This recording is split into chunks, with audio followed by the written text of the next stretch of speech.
faut-il mettre des symptômes au diagnostic? Parce que justement, il y a beaucoup de symptômes. On ne part pas d'un symptôme vers un diagnostic. Ou bien,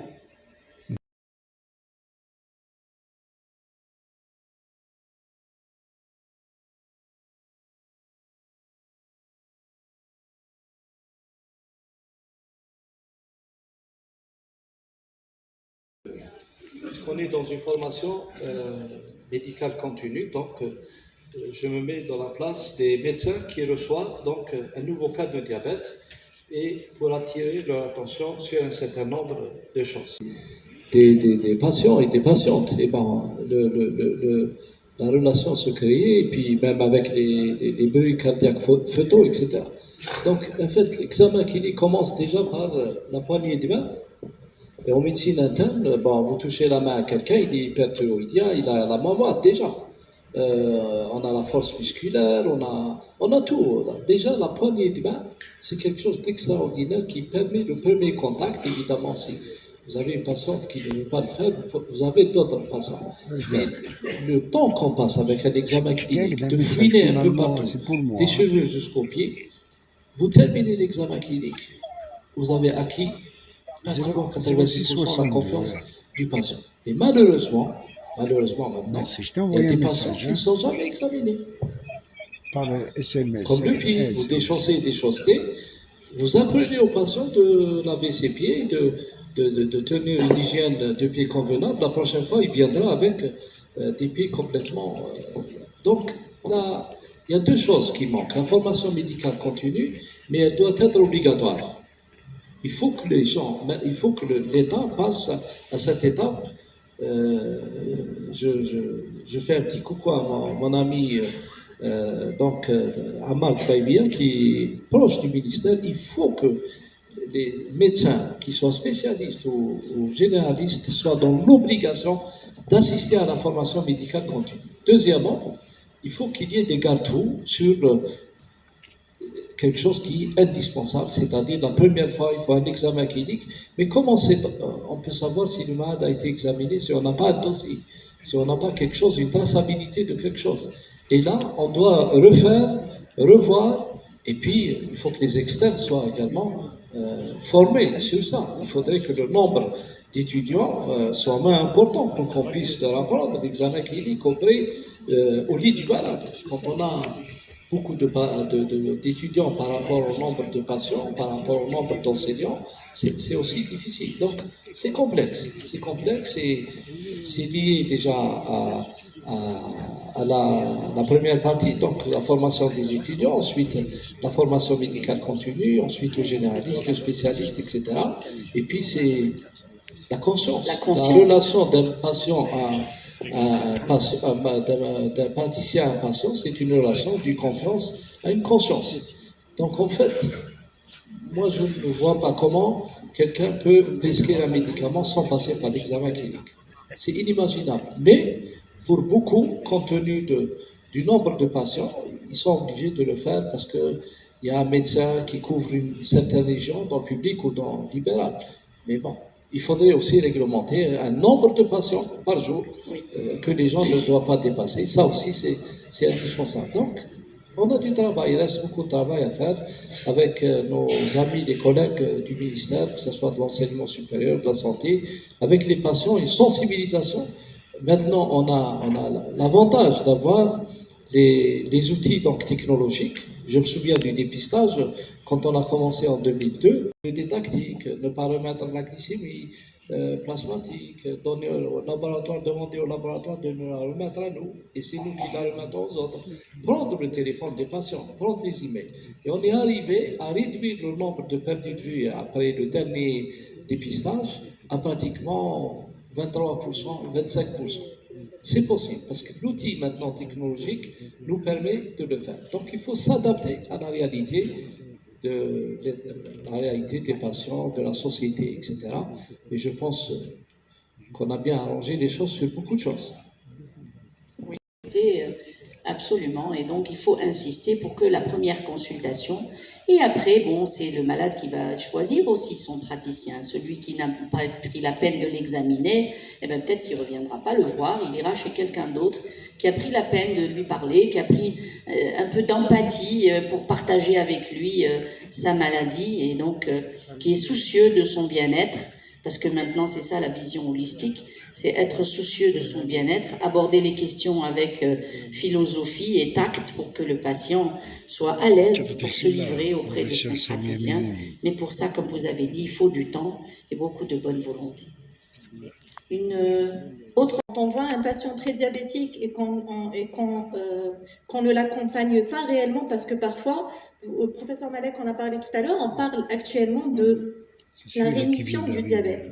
Et j'ai vu, de plus en plus, ça fait plus d'une année qu'on en parle, et les praticiens sont vraiment, ils se braquent, dès qu'on parle de rémission déjà, quand on parle de rémission du diabète, ils se braquent immédiatement, ils vous disent non, un patient diabétique, c'est un patient, c'est une maladie chronique, c'est un patient qui est diabétique à vie. Et même si on leur dit qu'il y a de plus en plus de molécules, etc., qui permettent aux patients de retrouver un état de tolérance glucidique normale, on n'y croit pas. Et chez les patients ensuite qui sont susceptibles de développer un diabète, qu'est-ce qu'on leur dit, honnêtement? Qu'est-ce qu'on fait chez ces patients-là? On leur dit, oui, vous devez faire de l'activité physique, mais quelle activité physique, on ne sait pas. Vous devez faire attention à ce que vous mangez, mais quelles mesures hygiéno-diététiques réellement, on ne sait pas non plus. Donc là, et heureusement que le professeur Tbaibia est là, donc ça sera vraiment le thème demain de l'obésité, et on va en discuter, parce qu'il ne suffit pas de dire prévention, ça fait très beau de dire oui, on va prévenir, on va faire des choses, mais que faut-il réellement faire? Voilà. Merci pour ce commentaire. On parlait pour pouvoir perdre du poids et gérer ses glycémies, ça va être déjà coûteux, indépendamment des médicaments, si elle peut se les offrir ou non. Déjà bien manger, ça sera plutôt un coup dans la bourse. Donc il faut prendre le problème à la base. Nos produits ne sont pas... En fait, les plus accessibles sont les produits les moins recommandés. C'est-à-dire les très salés, très gras, très sucrés. Ce sont des produits qui sont très accessibles, surtout à nos enfants, ce qui nous pose problème aussi, puisque au-delà des chiffres d'obésité des adultes, hommes ou femmes, on a aussi des chiffres alarmants chez les enfants, puisque eux, par contre, durant leur enfance, ils galopent plus, ils jouent plus, et ils ont des jeux donc avec le pouce et l'index, et ils regardent la télé, et ils se déplacent pour l'école en voiture, ils mangent au goûter des chips et des yaourts extrêmement sucrés, donc avant même leur puberté, ils sont déjà obèses. Donc pour M. Tbaibia, le problème, il est au-delà, comme vous avez dit, de nous praticiens que nous réceptionnons en tant que malades.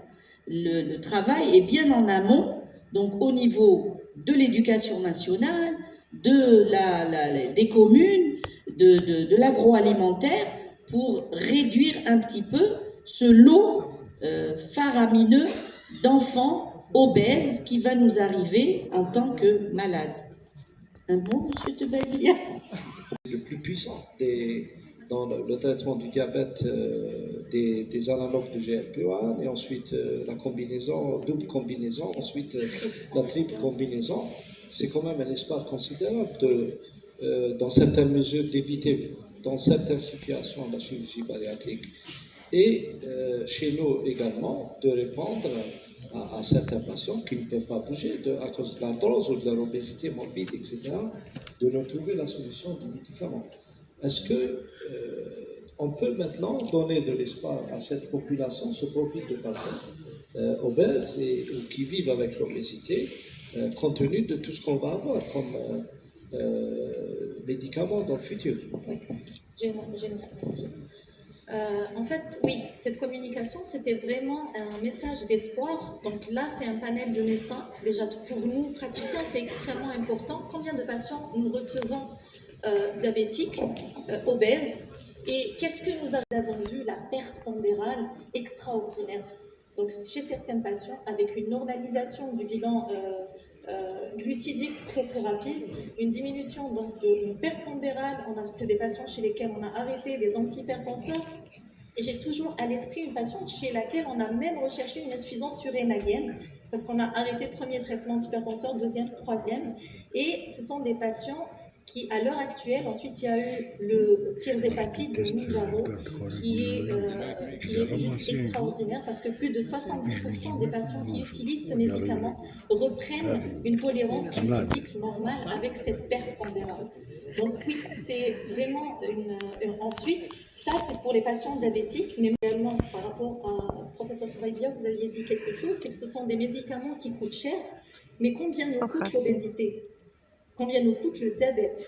Donc franchement, si on a ces médicaments qui nous permettent d'éviter toutes ces complications-là et d'éviter l'installation du diabète plus encore, donc de revenir en arrière et de retrouver un état de tolérance glucidique normale avec tous leurs effets métaboliques, je pense que sur le plan même si on parle je pense que c'est vraiment, on va vraiment être gagnant. Juste pour rebondir, les malades obèses, diabétiques obèses, systématiquement, on propose les analogues GLP-1.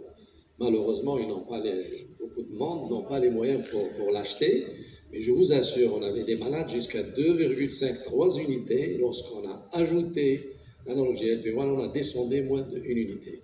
C'est énorme. Et après, c'est les malades qui le demandent. Donc, on est convaincus. Mais le prix, c'est pas uniquement chez nous. Même ailleurs, ça coûte cher. Nous, on demande justement à l'industrie pharmaceutique, justement, d'étudier les prix, de faire des prix justement pour les pays en voie de développement, parce qu'on est quand même, on n'est pas un pays riche comme on le déclare à chaque fois. Ok? Merci pour toutes ces le diabète ou l'obésité, et peut-être ne pas donner tout à tous ou à toutes, et puis réguler un petit peu, comme on vient de le faire avec les inhibiteurs des SGLT2, puisqu'on n'a pas ouvert à tous, on a ouvert à certaines catégories de patients qui présentent des pathologies rénales ou cardiaques et qui nécessiteraient effectivement ces molécules, en espérant que ça va s'ouvrir à d'autres. Et donc, on ne demande pas à ce que ces molécules chères soient disponibles pour tous, mais pour une catégorie de patients, ou alors trouver un moyen pour que des assurances puissent financer, pour certains du moins, ou alors des cotisations dans la famille. Enfin, chacun trouvera un moyen pour essayer donc de traiter au mieux son parent. Voilà, sans plus tarder, nous allons appeler encore une fois le maître de lieu, le professeur Salah Mansour, pour clôturer donc cette deuxième session en nous parlant de la désinsulinisation du patient diabétique de type 2, au-delà des bénéfices économiques. À vous la parole, monsieur.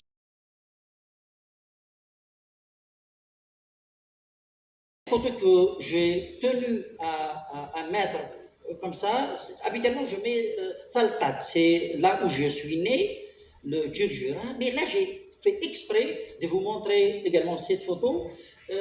C'est également un coucou pour un grand monsieur qui est entre nous, il est là, c'est monsieur Belson aussi.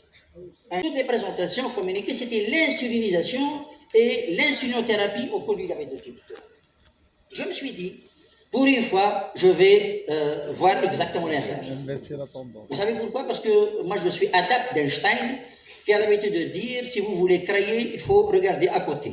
Ne regardez pas ce que les autres regardent, regardez à côté. À ce moment-là, vous allez trouver quelque chose que les autres n'ont pas vu. Bon, je n'ai pas cette prétention. Mais je me suis dit que je vais aller voir et partager ça avec mes consoeurs et confrères. Donc, la désinsulinisation, mais je vais parler uniquement du diabète de type 2. Voilà comment j'ai introduit ça. L'insuline, elle ne laisse personne indifférent. Et c'est vrai, hein? Personne, elle ne laisse personne indifférent. Les gens, certains même, confondent l'insuline et la maladie. L'insuline, maladie, insulinodépendant, insulinorésistance, insulinorécurrence, insulinopénie, insulinothérapie. Donc à chaque fois qu'on pense au diabète sucré, on a l'impression que c'est de l'insuline.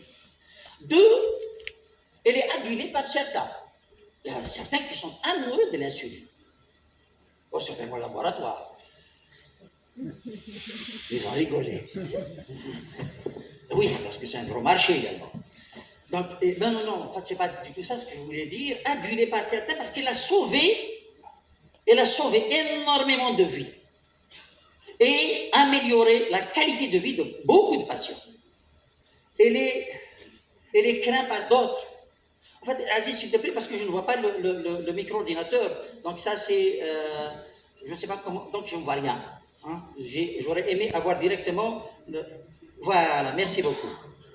De l'obésité, c'est l'insulinothérapie. Ensuite, les hypoglycémies. Vilipendées par les bailleurs de fonds. Parce qu'à chaque fois qu'il y a indication à mettre de l'insuline, je suis obligé de prescrire les bandelettes. Et les bandelettes coûtent également très cher. Donc elles génèrent des dépenses importantes en santé. Mais l'idéal, où est-ce qu'il est l'idéal? L'idéal, c'est de trouver un juste milieu. Et utiliser l'insuline à bon escient. Ça veut dire quoi? Regardez maintenant. À l'échelle planétaire, 10 à 25% des malades porteurs de diabète de type 2 sont sous insuline. Gardez ce chiffre, s'il vous plaît. 10 à 20%. 25% à l'échelle planétaire. Je vais d'abord vous parler ce qui va aboutir à ce qu'on appelle le syndrome métabolique, ensuite le diabète et les événements cardiovasculaires. Donc c'est vraiment en bas. La dernière étape de tout ça, c'est le diabète. Vous n'avez pas l'impression que le diabète est une complication?